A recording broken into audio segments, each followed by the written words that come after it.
कांग्रेस नेता और नई दिल्ली सीट से कांग्रेस के उम्मीदवार संदीप दीक्षित ने मुख्यमंत्री अतिशी और आम आदमी पार्टी नेता संजय सिंह के खिलाफ मानहानि का मुकदमा करने का ऐलान किया है। क्या है पूरा मामला और किस तरीके से ये मुकदमा करेंगे? संदीप दीक्षित हमारे साथ हैं। कुछ समय पहले एक आम आदमी पार्टी के मंच से मुख्यमंत्री आतिशी जी ने, शायद संजय सिंह जी उनके साथ बैठे थे, उन्होंने भी ये ऐलान किया कि मुझे भारतीय जनता पार्टी से करोड़ों रुपया मिल रहा है। ठीक है, आप कह सकते हैं कौन किस पार्टी के साथ नहीं, वो राजनीतिक बात होती है, लेकिन सीधे सीधे आपने भ्रष्टाचार का आरोप मुझे लगाया है, क्योंकि अगर करोड़ों रुपए कैश आ रहा है तो भ्रष्टाचार का मामला होता है। और मैंने बहुत देख लिया, ये 12-13 साल से हर तरीके के इल्जाम मरते हैं, जब इनके पास 1 रुपए तक का सबूत नहीं है। तो मैंने कहा बहुत हो गया, मैं आज ही जाऊंगा और हमने अपनी लॉयर साहब से भी बात कर ली है। दोनों क्रिमिनल केस भी इन पर हम करेंगे और सिविल केस भी इन पर हम करेंगे। आपने ये भी कहा कि 10 करोड़ रुपए का आप इन पर हाँ, इनसे हम 10 करोड़ रुपए का मांगेंगे। मैंने तो पहले कहा कि ज्यादा का भी मांग सकते हैं, बट एमएलए उन्होंने कहा कि नहीं, 10 करोड़ है। और हम ये कहेंगे कि अगर जब ये मिलेंगे पैसे तो 5 करोड़ हम कंट्रीब्यूट कर देंगे यमुना की सफाई के लिए और 5 करोड़ हवा की सफाई के लिए। जो दोनों जो है, इन लोगों ने अपने अपने कृतज्ञों से, अपने अपने कर्तव्यों से, कामों से उसको बिल्कुल गंदा कर रखा है। संदीप जी, हमने ये पहली बार नहीं है जब आप पर आरोप लगाए गए हैं आम आदमी पार्टी के द्वारा। हमने देखा ये 10-12 साल पहले से ये सिलसिला शुरू हुआ था, जब अरविंद केजरीवाल, शीला दीक्षित जी जब मुख्यमंत्री थी, उन पर आरोप लगाते थे। तब इस तरीके की कोई कार्रवाई मानहानि की नहीं की गई। अब आपको क्यों ये जरूरी लगता है, और जो पहले के आरोप लगे हैं उस पर आप अब क्या कहेंगे? देखिए, उस समय तय हुआ था 2012-13 में शायद कि नहीं, इस तरह के आरोप लगते हैं। शायद उसकी क्या गंभीरता थी, कितना लोगों में वो जगह कर गई, उसका शायद हम लोगों को अंदाजा नहीं था। वो चुनाव जब आए, चुनाव के पास आए, तब पता चला कि नहीं, लोगों ने उसको बहुत गंभीरता से ले लिया। और सामान्य हमको लगता था कि जब इतना बड़ा झूठ परोसा जाएगा तो पूरी तरीके से लोग उसको एक्सेप्ट नहीं करेंगे। चलिए, वो जो भी है, मुझे लगता है वो गलती हो गई। अब पिछले कुछ सालों से ये चुप रहे, लेकिन फिर भी उस बात को उजागर कर रहे हैं। तो पुराने मुर्दे उखाड़ने का कोई, मुझे नहीं लगता है कोई बहुत ज्यादा फायदा है। देखिए, 11-12 साल में तमाम इंक्वायरियां हो गई शीला जी के खिलाफ।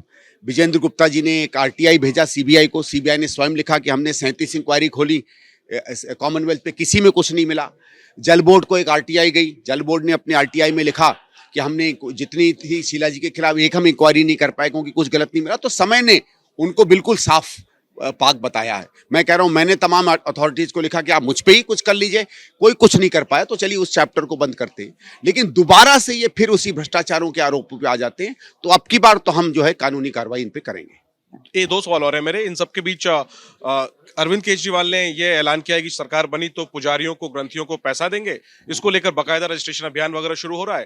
दूसरी तरफ बीजेपी कह रही है कि केजरीवाल चुनावी हिंदू हैं। आप इस पर क्या कहना है? नहीं, देखिए, ये तो है कि सिर्फ चुनाव के पहले याद आया। भाई, पहले से क्यों नहीं? पहले भी तो पुजारी थे, पहले भी तो ग्रंथी थे, उनको पहले से देना चाहिए था। और मैं तो एक और सवाल पूछता हूं ना, अब पिछले 15-20 दिन से तमाम मौलवी जो हैं, जिनको शायद वक्फ बोर्ड से तनख्वाह मिलती हैं, वो उनके दरवाजे पे खड़े हुए रो रहे हैं कि हमको 6-6 महीने से तनख्वाह नहीं मिली।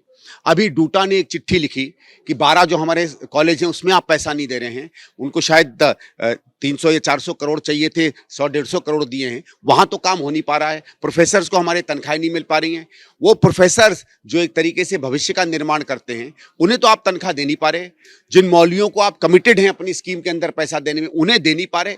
और रोज नए नए आप वायदे कर रहे हैं। वायदे करिए, लेकिन जो करना था आपका कर्तव्य, उसको तो पूरा करते ना आप। मेरा आखिरी सवाल, आपने दिल्ली सरकार को लेकर जो दावे हैं अरविंद केजरीवाल के, उस पर उन्हें बहस की चुनौती दी है। क्या आपने कोई समय भी सोचा हुआ है कि इस दिन आप उनसे बहस करना चाहते हैं? और प्रेस कॉन्फ्रेंस में सुन रहा था आखिरी में, आपने एक बड़ा आरोप लगाया कि मुख्यमंत्री आवास जो बनकर तैयार हुआ, जिसको तथाकथित शीश महल कहा जाता है, उसमें मिनी बार भी था। इसको लेकर के आप जो दावा कर रहे हैं उसका आधार क्या है? ये सीएजी की रिपोर्ट का हिस्सा है। भाई, ऐसा है, पहले भी आपको याद होगा, जब टेबल में होने के पहले कॉमनवेल्थ की रिपोर्ट भी बाहर आ गई थी, 2G की भी बाहर आ गई थी।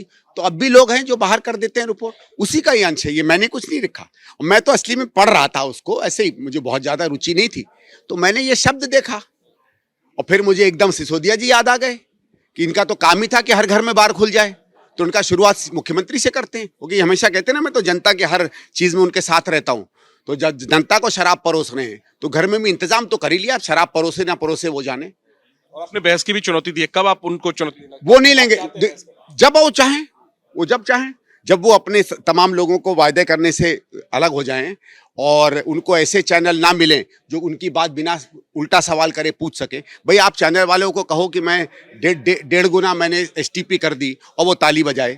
आप उनसे कह दो कि मैंने इतने किलोमीटर सड़क बढ़ा दी और इनके आंकड़ों में बिल्कुल दूसरी पिक्चर मिले, तो उस तरह के चैनल पे तो नहीं आ जाएं, साथ में वो बैठ जाएं, मैं बैठ जाऊं, और क्योंकि आप सरकार हो पहले आप बताएं क्या क्या किया है, फिर हम बताएंगे क्या क्या किया या क्या क्या नहीं किया है। शुक्रिया संदीप जी बात करने के लिए। तो संदीप दीक्षित नई दिल्ली सीट पर अरविंद केजरीवाल को चुनौती भी दे रहे हैं, बहस की चुनौती खुले तौर पर दे रहे हैं, जो 10 सालों की सरकार को लेकर दावे कर रहे हैं अरविंद केजरीवाल। और बड़ी खबर यह कि आतिशी मुख्यमंत्री और संजय सिंह के खिलाफ मानहानि का मुकदमा दर्ज करेंगे, जिस तरीके से आरोप लगाया गया कि संदीप दीक्षित बीजेपी से पैसा लेकर आरोप लगा रहे हैं। कैमरा पर्सन अजीत चाको के साथ Jainendra, ABP news, Delhi. For exclusive and insightful videos, subscribe to our new channel ABP Live Premium.